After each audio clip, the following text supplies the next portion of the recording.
बिस्मिल्लाहिर्रहमानिर्रहीम। अस्सलाम वालेकुम students, how are you all. Three class आपको पता है, याद होगा कि अब आपका इंग्लिश बी का लेक्चर है ये, और इसमें हम लोग प्रपोजिशंस पढ़ रहे थे पेज नंबर 34 पे। रिमेंबर हमने प्रपोजिशंस को पढ़ा था। प्रपोजिशंस क्या होती हैं?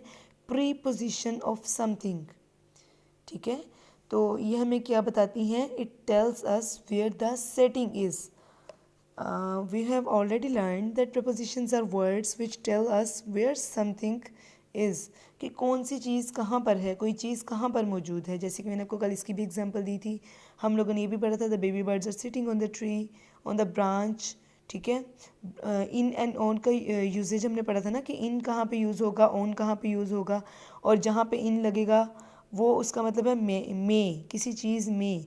ही is sitting in the car, वो कार में बैठा है। The baby birds are sitting on the branch, वो ब्रांच के ऊपर।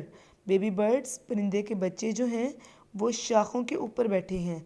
मतलब मैंने आपको बताया था कल, एग्जांपल दी थी कि कोई चीज़ सरफेस लेवल पे अगर है, सतह पे पड़ी है, like I am putting the pencil here on the book, so ये है बुक की सरफेस लेवल है, राइट। देखें, ये जो है ये सरफेस लेवल है ना, बुक का सरफेस है, सतह है, उसके ऊपर पड़ी है ना पेंसिल, सतह के ऊपर। तो इसका मतलब है यहाँ पे ऑन आएगा। The pencil is on the book, pencil book के ऊपर है, राइट। लेकिन अगर मैं कहती हूँ here I am putting this pencil here and I am turning the page, और even I am closing the book, तो इस पर मैं क्या कहूँगी? The pencil is in the book, pencil जो है वो बुक के अंदर है। ठीक है, अंदर है ना। तो जहाँ पे देखिए सेटिंग चेंज हो गई ना इसकी, अगर जगह चेंज हुई, सेटिंग चेंज हुई, तो साथ ही हम लोगों ने प्रपोजिशंस भी चेंज कर दी, राइट। ये तो थी हमारी रिवीजन। अब हम आज का काम स्टार्ट करते हैं। सबसे पहले आपको डेट एंड टाइम मेंशन करनी है। Today the that is 4 December 2020 and the day is Friday. Okay, let us understand. हम मज़ीद समझते हैं इस चीज़ को, प्रपोजिशंस को समझने की कोशिश करेंगे।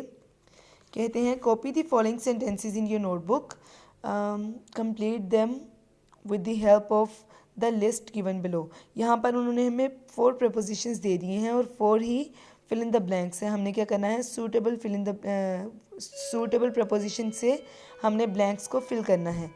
कैसे फिल करेंगे ये देखें। The water dash the pen, मैंने फिल किया हुआ है, मैं बस आपके लिए दोबारा से रिवाइज कर रही हूँ। The water dash the pen is boiling. The water, अब देखिए, थ्रू का मतलब होता है के ज़रिए, इन का मतलब होता है में, बिहाइंड पीछे, नियर नज़दीक। पानी के द वाटर डैश, पानी जो है, डैश द पैन में इज़ बॉइलिंग, वो बॉयल हो रहा है, पक रहा है। ठीक है, तो में आएगा ना, पैन के अंदर है ना पानी, उसके अंदर है, तो सेटिंग में क्या आएगा? इन मीन में। First fill in the blank पे क्या आएगा? इन। पानी जो है वो पैन के अंदर है जो बॉयल हो रहा है। ठीक है, तो ऊपर नहीं है ना पानी, तो पैन के ऊपर तो नहीं ना रह सकता, अंदर है ना, इसलिए इन आएगा।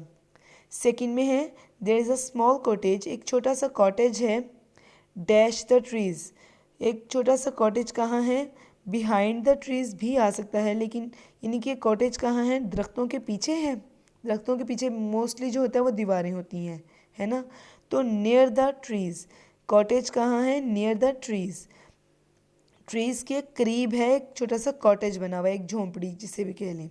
ठीक है, फिर है the park, park is dash the colony, park is behind the colony. कैसे? कॉलोनी है, एक छोटा सा एरिया है, रिहायशी एरिया है, उसके पीछे, उसकी बैक साइड पे, उसके बिहाइंड, उसके पीछे एक पार्क है।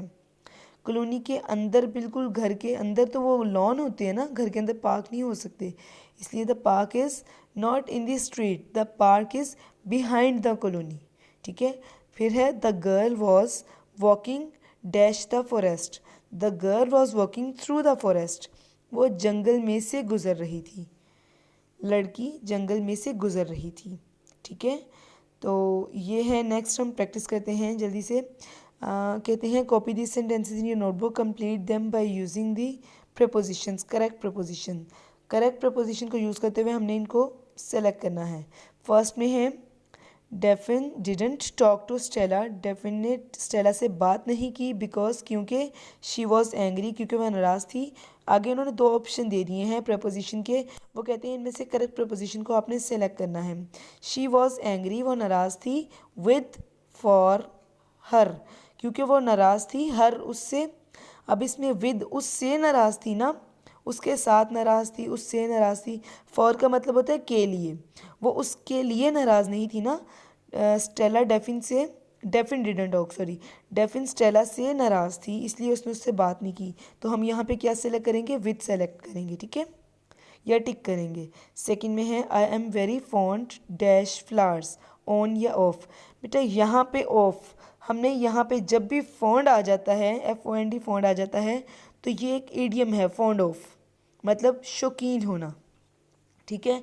इसके लिए जब भी फॉन्ड आ जाएगा तो उसके लिए आपको सोचने की ज़रूरत ही नहीं है कि यहाँ पे कौन सा प्रपोजिशन आएगा, आंखें बंद करके ऑफ पे टिक करें, ठीक है, यहाँ पे ऑफ ही आएगा।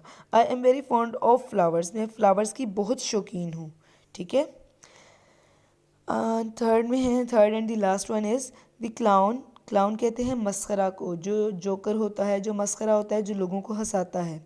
द क्लाउन एंटरटेन्ड, उसने एंटरटेन किया द पब्लिक, पब्लिक को, विद या फिर बाय हिज ट्रिक्स, उसने अपने करतब के ज़रिए लोगों को एंटरटेन किया, उनको लुत्फ़अंदोज़ किया, ठीक है। कैसे, बाय हिज ट्रिक्स।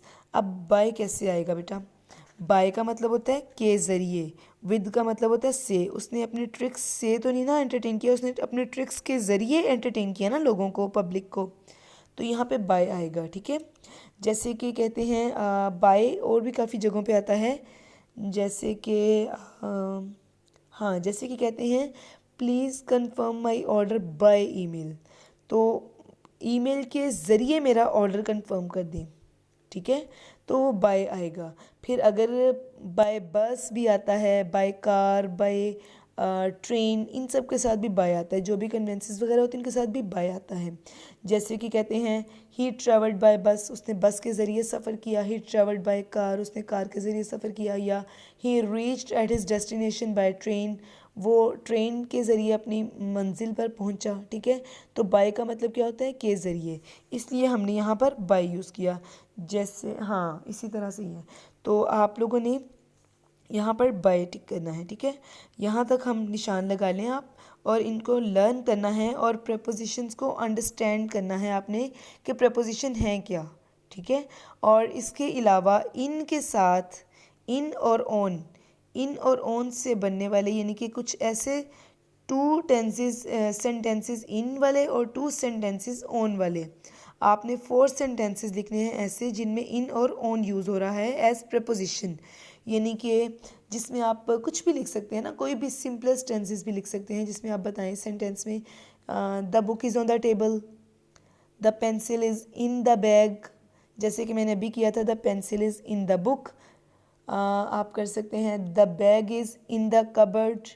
इन और ऑन के आपने टू सेंटेंसेस बनाने हैं, ठीक है, जिनमें इन और ऑन वाले प्रपोजिशंस यूज़ हो रहे हों। ओके जी स्टूडेंट्स, टेक केयर, अल्लाह हाफिज़।